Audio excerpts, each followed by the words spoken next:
पंक्ति में विराजमान अपने अपने क्षेत्र के पुरोधा, एचओडी स्तर के विद्वजन, वरिष्ठ अधिकारीगण, आप सभी को अत्यंत श्रद्धा और सम्मान के साथ नमन करता हूँ। आज के हमारे विशिष्ट अतिथि जो पंजीयन की पूरी प्रक्रिया से गुजरकर इस कार्यक्रम में उपस्थित आए हैं, उनको अत्यंत सकारात्मकता और संभावना की दृष्टि से देखता हूँ। कई साल पहले समाज के हर वर्ग में जिस स्तर पर सक्रिय लोग हैं, उनसे जुड़ने की आकांक्षा के साथ में, इच्छा के साथ में कार्य आरंभ किया था। उसको जब भिन्न भिन्न मंचों के माध्यम से फलीभूत होता हुआ देखते हैं तो बड़ी प्रसन्नता होती है। इसके पीछे के कार्यों और प्रयासों के बारे में बात हुई।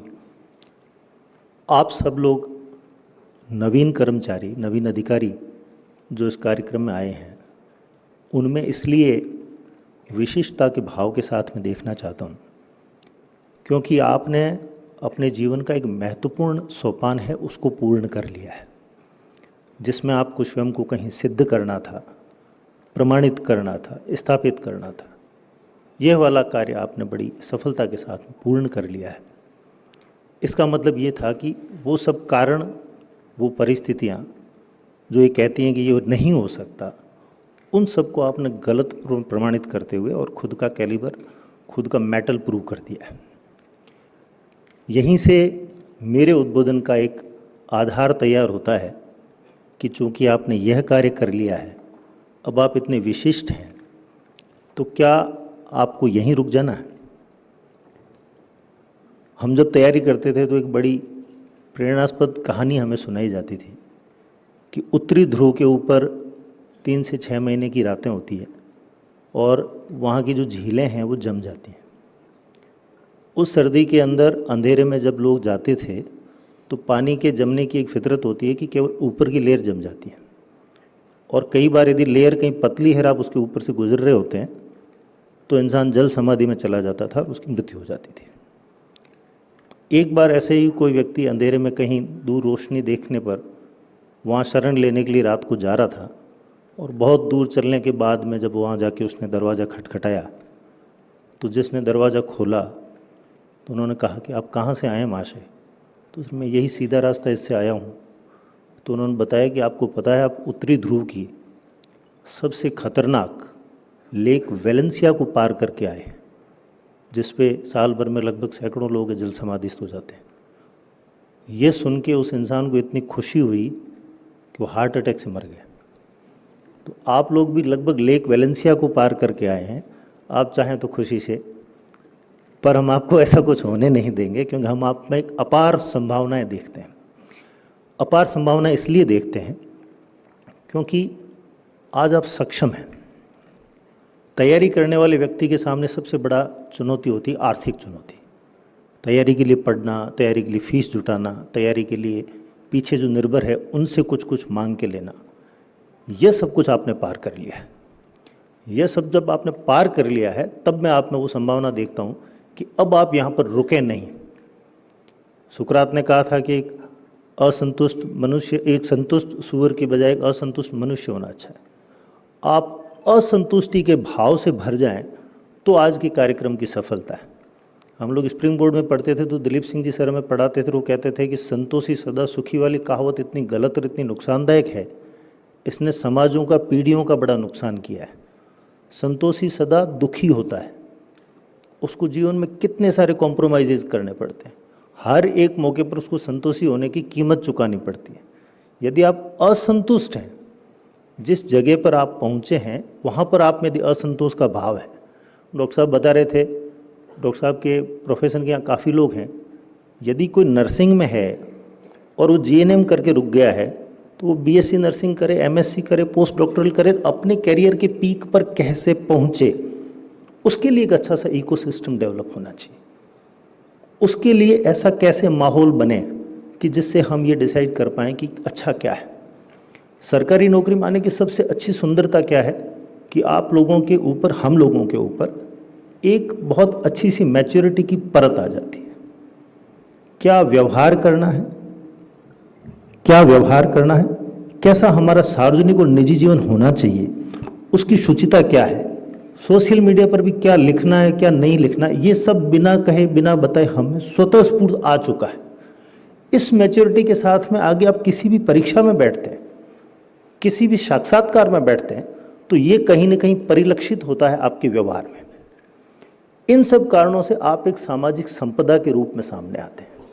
और सामाजिक संपदा भी ऐसी वाली, जैसे मेटलर्जी डिपार्टमेंट बताता है कि यहाँ पर कोई ना कोई अच्छा खजाना है, तो आप एक गड़ा हुआ खजाना है जिसको मेटलर्जी डिपार्टमेंट ने प्रूव कर दिया है कि आप एक सामाजिक संपदा है। और जब मैं सामाजिक संपदा की बात करता हूँ तो केवल अपनी कम्युनिटी की बात नहीं करता हूँ, आप सर्व समाज की संपदा है। रविराज सिंह जी बोल रहे थे, तो पुलिस में जब भी जांचें चेंज करवाने की बात आती है तो मांग के कहा जाता है कि साहब उन अधिकारी को दे दीजिए, वो हमारे से न्याय करेंगे।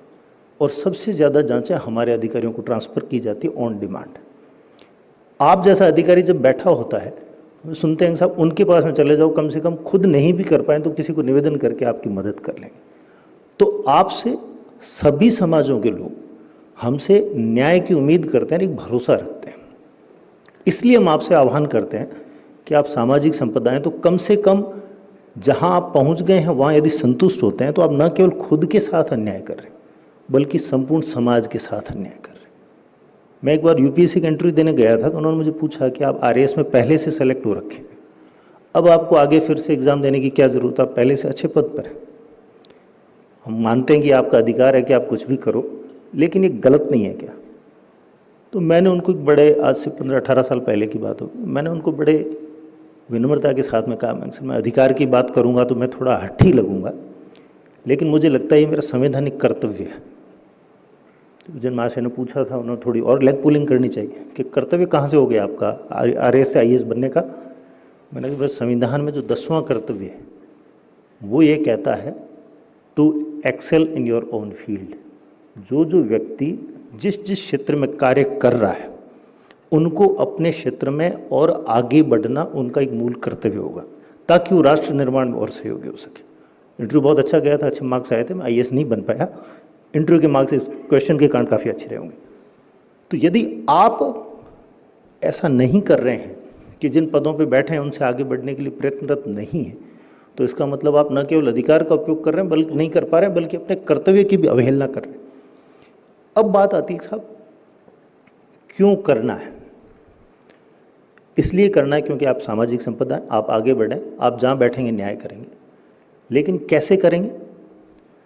क्योंकि नौकरी में आने के बाद में हमारी बहुत सारी मर्यादाएं हो गई हैं, बहुत सारे कंपल्सन हो गए।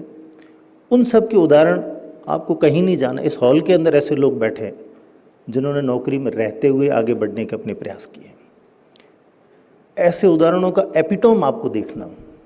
तो कई बार जब नरेश सिंह साहब को मैं निवेदन करना चाहूँगा कि सर लोग नौकरियां लगाना गिनवाते हैं, जैसे आप बताते होंगे कि मैंने इतने लोगों को लगाया, मैं सर 70-72 लोगों को नौकरियां छुड़वा चुका हूँ।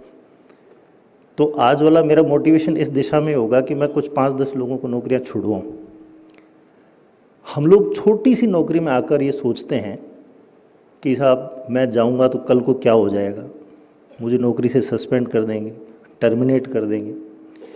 मैं आपको एक आरएएस अधिकारी का किस्सा सुनाता हूँ। वो राजस्थान में 6ठी रैंक के साथ में आरएएस में सेलेक्ट हुए सर। उसी टाइम उनका आईएएस का प्री भी निकला हुआ था।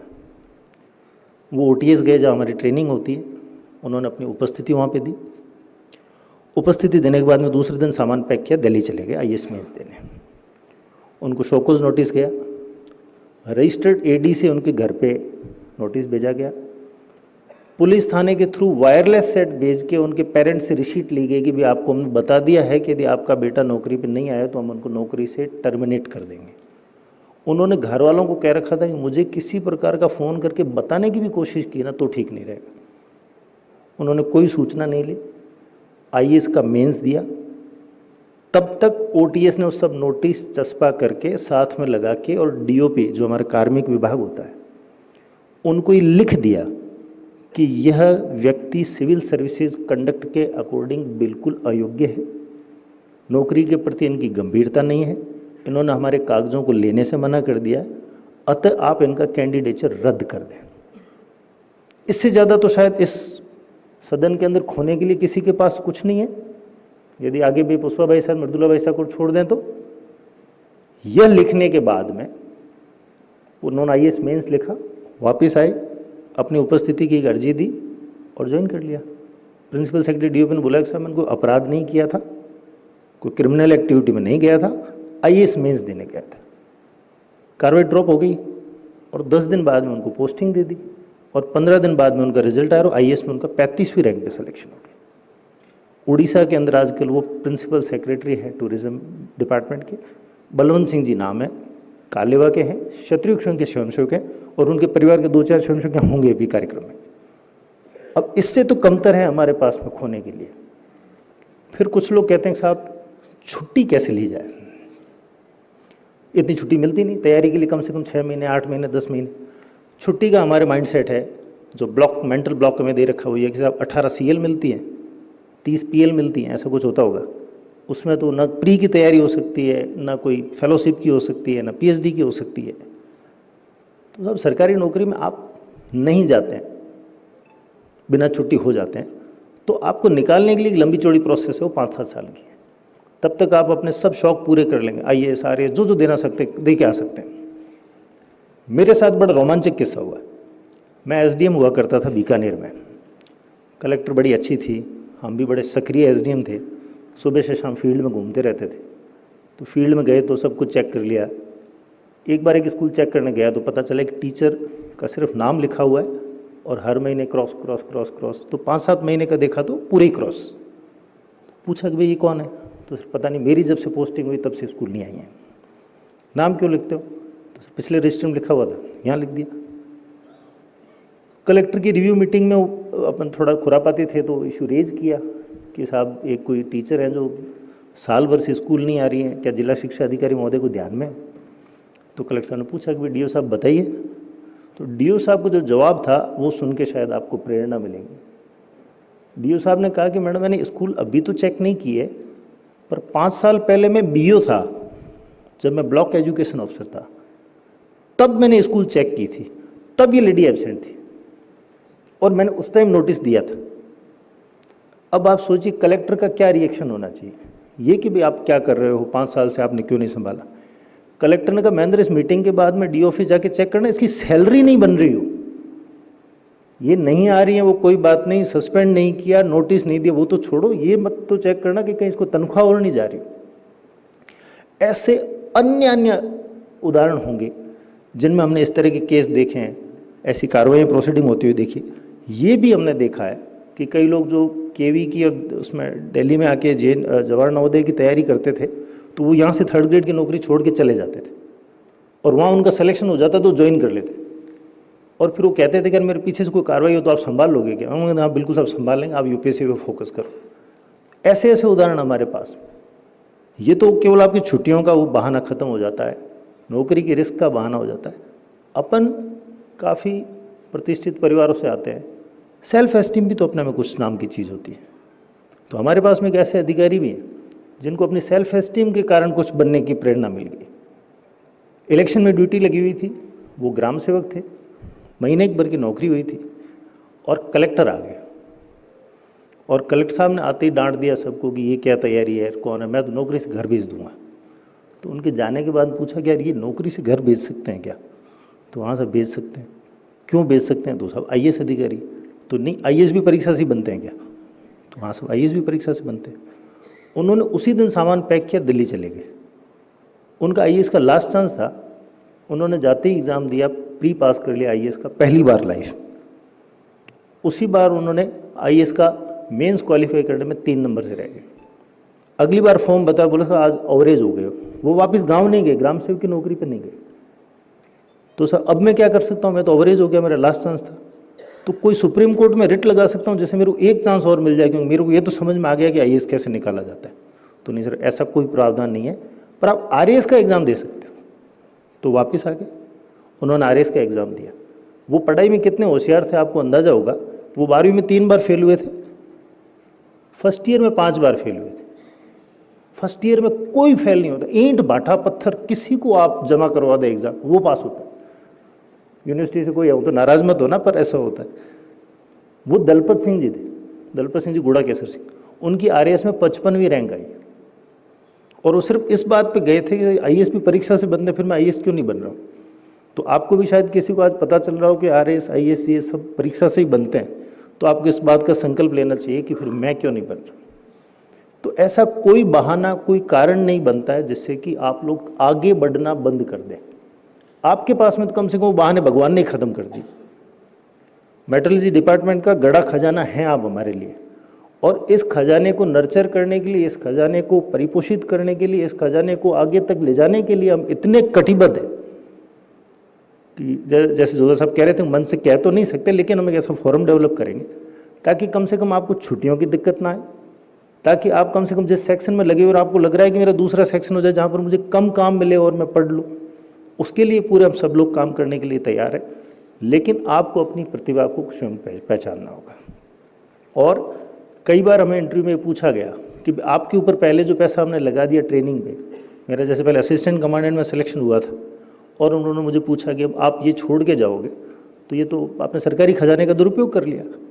मेरा उसमें एक बड़ा साधारण सा जवाब था, मैंने कहा सर, जो भी किसी प्रशिक्षण में सिखाया जाता है वो कभी भी जाया नहीं जाता। आपने मुझे अनुशासन सिखाया, मेरे आगे की नौकरी में मेरे काम आएगा।